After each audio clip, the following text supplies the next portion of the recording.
धरती लोक पर कृष्ण जन्माष्टमी की धूम मची हुई थी। जहाँ देखो वहाँ जगह जगह हर घर हर मंदिर सजा हुआ था। भगवान श्री कृष्ण के जन्मोत्सव के लिए सभी अपनी तरफ से तैयारी कर रहे थे। ये नजारा गोलोक में विराजे श्री भगवान कृष्ण और राधा मैया देखकर अति प्रसन्न हो रहे थे।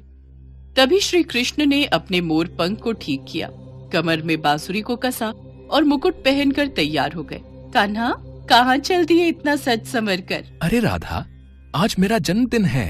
धरतीवासी मेरे जन्म उत्सव को इतनी धूमधाम से मनाते हैं। मन में विचार आ रहा है आज अपने भक्तों की परीक्षा ली जाए, इसलिए धरती लोक में भ्रमण के लिए जा रहा हूँ। अच्छा, फिर तो मैं भी तुम्हारे साथ चलूंगी।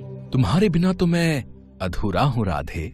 भला तुम्हारे बिना मैं कैसे जा सकता हूँ? चलो, अब तुम भी तैयार हो जाओ। कान्हा, तुम्हें ज्ञात है जन्माष्टमी पर भक्त तुम्हें छोटे बालक के रूप में पूजते हैं, इसलिए इस रूप में नहीं, हम छोटे बच्चों के रूप में जाएंगे। ये भी उत्तम रहेगा। राधा कृष्ण दोनों धरती लोक पर जाने ही लगे कि तभी कृष्ण के सारे सखा वहाँ आ गए। अरे वाह कान्हा, तुम्हारे जन्मदिन का आयोजन और तुम अकेले अकेले ही जा रहे हो। आज तो खीर पूड़ी पकवान मिलेंगे, हम भी तुम्हारे साथ चलेंगे। अब तो तुम सबको भी ले जाना ही पड़ेगा। ठीक है, चलो तुम सब भी मेरे जन्मोत्सव का आनंद लेने चलो। राधा कृष्ण और सभी सखा छोटे छोटे बच्चों के रूप में आ जाते हैं और धरती लोक में पहुंचते हैं। घूमते घूमते वे सब एक गांव में पहुंचते हैं। वहां पर सब जगह जन्माष्टमी की धूम थी। कन्हैया, मुझे तो बहुत जोरों की भूख लगी है, चलो न कहीं चलकर कुछ खाते हैं। हाँ, राधा बिल्कुल ठीक कह रही है। चलो ना कान्हा, सब मिलकर कहीं बढ़िया बढ़िया पकवान खाते हैं। मन तो मेरा भी हो रहा है। चलो, वो सामने उस घर में चलते हैं। वहां लग रहा है बढ़िया बढ़िया जन्माष्टमी की सजावट हो रही है। मेरे जन्मदिन की खुशियां मनाई जा रही हैं। चलो, सब चलते हैं। अरे अरे अरे, ये तुम सब कहाँ चले आ रहे हो? चलो हटो, बाहर जाओ। पता नहीं कहाँ कहाँ से आ जाते हैं। मैं भगवान कृष्ण के भोग की तैयारी कर रही हूँ। तुम लोग क्यों आए हो? हमें बहुत जोरों की भूख लगी है, कुछ खाने को दे दो। वाह, यहाँ तो पूड़ी, हलवा, सब्जी, खीर, यहाँ तो बहुत कुछ है। अरे क्या बात है सुशीला, आरती का समय हो रहा है, अंदर आओ। बाहर क्यों खड़ी हो? हाँ हाँ, आ रही हूँ। दरवाजा बंद कर दूं? चलो बच्चों, यहाँ से जाओ। कान्हा, इन्होंने तो द्वार बंद कर लिया। अब हम क्या करें? हम सबको बहुत जोरों की भूख लग रही है। ये कैसी बात हुई? तुम्हारा ही जन्मदिन मना रहे हैं और तुम्हें ही कुछ खाने को नहीं दिया। अरे सुदामा, इन्हें थोड़ी पता है कि मैं वास्तव में कृष्ण हूँ। ये तो मुझे एक साधारण बालक समझ रहे हैं। कोई बात नहीं सुदामा, कोई तो होगा जो हमें इस रूप में भोजन देगा। चलो और कहीं देखते हैं। राधा कृष्ण और सभी बालक बालिकाएं कुछ और जगह पर भी गए, पर वहां भी आरती और पूजन चल रहा था। कहीं भी उन्हें खाने को कुछ नहीं मिला। वे चलते चलते थक गए। मानव शरीर धारण किया है तो इतनी भूख तो सहन करनी ही होगी। बस एक आखिरी द्वार और खटखटाते हैं। अगर यहाँ नहीं मिला तो हम वापस गोलोक चले जाएंगे। ठीक है कान्हा, चलो इस घर में ही चलते हैं। थोड़ी और खीर दे। तुझे जब पता था कि मंदिर में खीर का प्रसाद बट रहा है तो तू थोड़ा ज्यादा नहीं ला सकती थी? माँ जी, मंदिर में बहुत भीड़ थी, बड़ी मुश्किल से नंबर आया तो मैं बस ये थोड़ा बहुत ही प्रसाद ला पाई। अरे अम्मा, खा लो ना। वैसे भी खीर खाए कितना समय हो गया। मजदूरी करते करते हाथों में छाले पड़ गए हैं। हमारी तो ऐसी किस्मत ही नहीं कि हम रोजाना ऐसी खीर पकवान खा सके। हाँ हाँ बेटा, ये ले, तू और ले ले। थोड़ा प्रसाद बचा है, मैं खा लेती हूँ। माँ, हमें बहुत भूख लगी है, कुछ खाने को दे दो। ये लो, पहले ही थोड़ी बहुत खीर है, उसमें से भी ये बच्चे भी मांगने आ गए। कुछ नहीं है यहाँ, चलो जाओ यहाँ से। रुको माँ, मैं दरवाजा बंद करके आता हूँ। सुनिए, आज जन्माष्टमी का त्योहार है, भगवान कृष्ण का जन्मदिन। ये बच्चे उन्हीं के रूप में लगता है झांकी लेकर निकले हैं। हो सकता है इन्हें रास्ते में भूख लगाई हो। थोड़ी सी खीर है मेरे पास, इन्हें दे देती हूँ। ऐसे द्वार पर आए बच्चों को भूखा भेजना मुझे ठीक नहीं लग रहा। माँ ये लो, तुम मेरी खीर भी इसमें से ले लो, मुझे इतनी सारी नहीं खानी। माँ, मेरे में से भी ले लो। अगर तुम अपनी दे दोगी तो तुम क्या खाओगी? राधा, इन बच्चों में अपनी माँ के प्रति कितना प्रेम है, हमें इनके लिए कुछ करना चाहिए। हाँ कान्हा, देखो तो इन्होंने अपनी सारी खीर हमें परोस दी। कैसे पागल हो तुम तीनों। बताओ, अपने हिस्से की खीर इन बच्चों में बांट रहे हो। इतनी मुश्किल से तो ये थोड़ा प्रसाद मिला था। अब तुम दोनों बच्चे कान खोलकर सुन लो, मैं अपनी खीर में से एक भी निवाला नहीं दूंगी। ये लो बच्चों, ज्यादा तो नहीं, थोड़ी थोड़ी खीर है, ये खा लो। बस इतनी सी खीर? इससे तो हमारा चींटी जैसा पेट भी नहीं भरेगा। एक काम करो, थोड़ी और खीर ले आओ। दादी, थोड़ी सी अपने में से दे दो ना। आज वैसे भी भगवान कृष्ण का जन्मदिन है, हमने भी तो नहीं खाई ना, हमने भी इनको दे दी। अब क्या करूं, तुम लोग इतना जोर दे रहे हो तो ये लो, थोड़ी सी मेरे में से भी दे दो। सावित्री, ये ले, थोड़ी मेरे से भी ले ले, फिर बोलेगी मैं अकेले अकेले खा गया। सावित्री के परिवार के लोगों की ऐसी सोच देखकर राधा कृष्ण मन ही मन बात करने लगे। कान्हा, यह तो बहुत थोड़ी खीर है, कुछ करो, इन सबको भी तो खीर खाने का मन है। अगर हम ये सारी खीर खा जाएंगे तो ये लोग क्या खाएंगे? चिंता मत करो राधे, इस परिवार के सदस्य भूखे नहीं रहेंगे। हमने यहाँ खीर खाई है, और मेरे जन्मदिन के उत्सव पर ये खीर ना खाएं, ऐसा हो ही नहीं सकता। बताओ, इतने मन से मैं खीर खा रही थी, सारी इन बच्चों को दे रही है, क्या कर सकते हैं? दादी, खीर खाओगे? देख, मजाक उड़ा रहे हैं बच्चे। और दे खीर। अरे जब तुम्हें दे दी सारी खाने के लिए तो हम क्या खाएंगे, खाली बर्तन? दादी, आज कान्हा का जन्मदिन है। कान्हा को जब आप अपने हिस्से की खीर दे सकते हो, तो कान्हा क्यों नहीं दे सकता? अभी रुको, मैं आपको ढेर सारी खीर देता हूं, फिर आप भी खाओ और पड़ोसियों को भी खिलाओ। माँ जाओ, घर में जितने भी बर्तन हैं वो सब। बहू, अब छोटे बच्चे मजाक करने में बाज नहीं आएंगे। वैसे ही मुझे इन सब पर बहुत गुस्सा आ रहा है। सिर्फ तेरे कारण चुप हूं, वरना मैं इन्हें कब का भगा देती। ये लो बच्चों, पता नहीं आज तुम सब क्या खेल खेल रहे हो। देखती जाओ माँ, आओ बच्चों, तुम भी देखो। फिर क्या था, सावित्री बर्तन रखती जाती और कृष्ण जी उसमें खीर भरते जाते। देखते ही देखते सारे बर्तन खीर से भर गए। ये चमत्कार देखकर सब लोग दंग रह गए। बहू, हमारे भाग धन्य हो गए, ये तो साक्षात कान्हा पधारे हैं। हाँ, माखन चोर नंद किशोर हमारे द्वार आए हैं, खीर से हमारे पात्र भर दिए। हे कृष्ण मुरारी, अपना रूप दिखाओ। हे राधा मैया, अपना रूप दिखाओ, हमें दर्शन दो।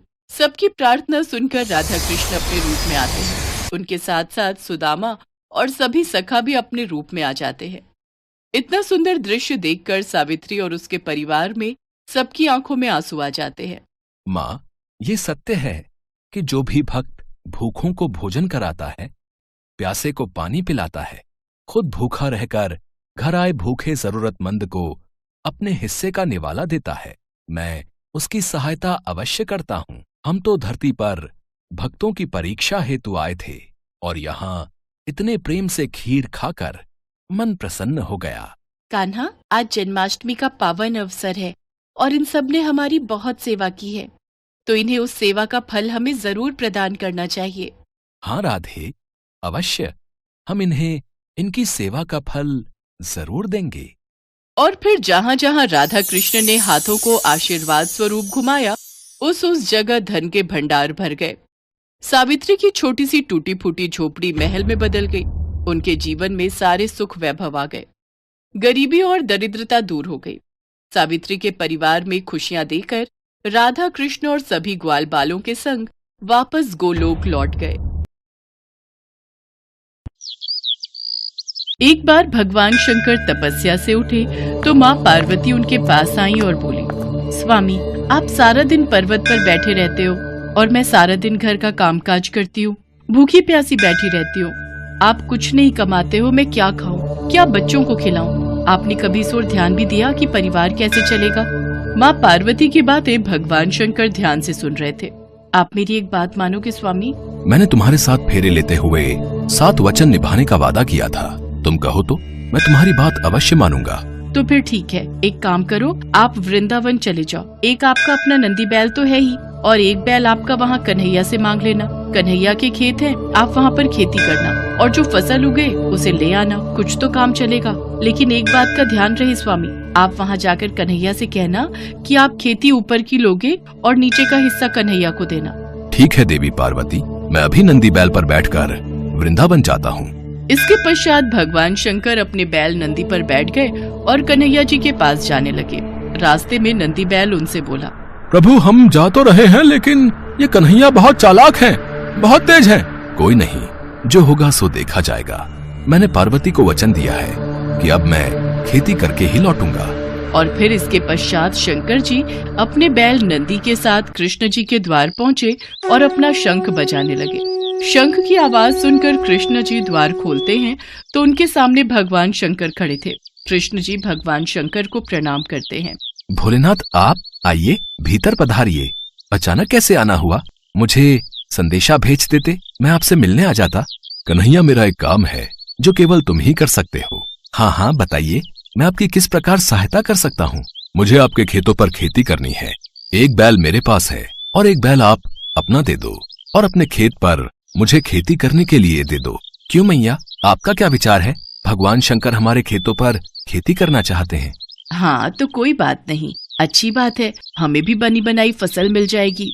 पर मेरी एक शर्त है, खेती में आप जो भी मुझे बोने को कहोगे वो मैं बो दूंगा, पर खेती का ऊपरी हिस्सा मैं रखूंगा। तो आप बताओ मैं क्या बो दूं? ठीक है, मुझे मंजूर है। एक काम करो, आप ना आलू बो दो। ठीक है, फिर मैं फसल तैयार होने के बाद ही आपसे मिलूंगा। इसके बाद शंकर जी बैलों को लेकर खेती करने चले गए। उन्होंने खूब मेहनत से खेती की और आलू उगाए। कुछ दिनों में आलू की फसल पककर तैयार हो गई। शर्त के मुताबिक शंकर जी और नंदी ने मिलकर आलू के ऊपर की फसल, आलू के पत्ते काटे और गठरी में भरकर कैलाश ले गए। शंकर जी ने बहुत खुशी से पार्वती मैया को वो गठरी दी। पार्वती मैया ने जब गठरी को खोलकर देखा तो वो हैरान हो गई। उस गठरी में तो पत्ते ही पत्ते थे। प्रभु आप ये क्या उठा लाए हो? खेती कहाँ है जो आपने की थी? पार्वती, मैंने तो वैसा ही किया जैसा तुमने मुझसे कहा। मैंने ऊपर की खेती का हिस्सा लिया और कैलाश लौट आया। मुझे कुछ नहीं पता प्रभु, अब मैं इन पत्तों का क्या करूं? ये पत्ते किसी काम के नहीं हैं। अब आप दोबारा जाओ और दोबारा खेती करके लाओ। और हाँ, अब की बार आप नीचे की खेती मांगना। एक बार फिर भगवान शंकर नंदी के साथ वृंदावन जाने लगे। रास्ते में नंदी ने उन्हें फिर समझाया कि कान्हा बहुत चतुर है, तो आप सावधान रहना। शंकर जी ने फिर से वही कहा कि जो होगा देखा जाएगा। कन्हैया, मुझे आपके बैल और खेत फिर से चाहिए। मुझे एक बार फिर खेती करनी है, पर इस बार मेरी शर्त ये है कि मैं खेती नीचे की लूंगा, ऊपर की आप रखना। बताओ मैं क्या बो दूं? ठीक है, फिर तो आप बाजरा बो दो। कृष्ण जी के कहने पर शंकर जी ने बाजरा बो दिया और खेती की। उसकी अच्छे से रखवाली की और कुछ ही समय में बहुत अच्छी बाजरे की फसल उगाई। शंकर जी बाजरे के नीचे की डंडियां तोड़कर कैलाश ले गए और ऊपर का बाजरा सारा कृष्ण जी और यशोदा मैया घर ले गए। कैलाश पहुंचकर जब शंकर जी ने माता पार्वती को बाजरे के नीचे की डंडियों से भरी गठरी दिखाई तो वो फिर से क्रोधित हो गई। अरे आप ये क्या ले आए? ये तो घास फूस है, इनका मैं क्या करूंगी? इसमें बाजरे के दाने कहाँ हैं? पार्वती, मुझे तो तुमने कहा कि मैं नीचे की खेती ले आऊं, इसलिए ऊपर की खेती मैंने कन्हैया को दे दी। मुझे कुछ नहीं पता, मैं क्या बनाऊं और क्या खिलाऊं। आप एक बार फिर से जाओ और इस बार कन्हैया से कहना कि ऊपर और नीचे दोनों की खेती आप ही रखोगे। ठीक है पार्वती, जैसा तुम कहो, मैं फिर से जाता हूँ। चलो नंदी। शंकर जी कन्हैया के द्वार पर पहुँचे और उनसे फिर से खेती करने के लिए कहा। कन्हैया, इस बार ऊपर और नीचे दोनों की खेती मैं ही लूंगा। बताओ मुझे क्या बोना है? ठीक है, इसमें मुझे कोई आपत्ति नहीं है। आप इस बार मक्का बोलो। इस बार आप ऊपर और नीचे की खेती ले लेना और जो बचेगा वो मैं रख लूंगा। शंकर जी फिर से खेती करने लगे। कुछ ही समय में मक्का की बहुत अच्छी फसल उगाई। कृष्ण जी यशोदा मैया के साथ मिलकर बीच का हिस्सा यानी कि मक्का तोड़कर घर ले गए और ऊपर और नीचे की फसल भगवान शंकर कैलाश पर्वत पर ले आए। इस बार नंदी और भगवान शंकर बहुत खुश थे कि ऊपर और नीचे की दोनों खेती देखकर माता पार्वती बहुत खुश होंगी। पर जैसे ही उन्होंने माँ पार्वती को खेती की गठरी पकड़ाई, जिसे देखकर माँ पार्वती अपना सिर पकड़कर बैठ गई। अरे ऊपर और नीचे की फसल तो ले आए, पर इसमें भुट्टा कहाँ है? पार्वती, तुमने ही तो कहा था कि ऊपर की और नीचे की खेती लेकर आऊं, इसलिए मैं ऊपर और नीचे की खेती ही तो लेकर आया हूँ। अब मैं भोला भाला जैसा तुमने मुझसे कहा मैंने वैसा ही किया। तभी कृष्ण जी आते हैं।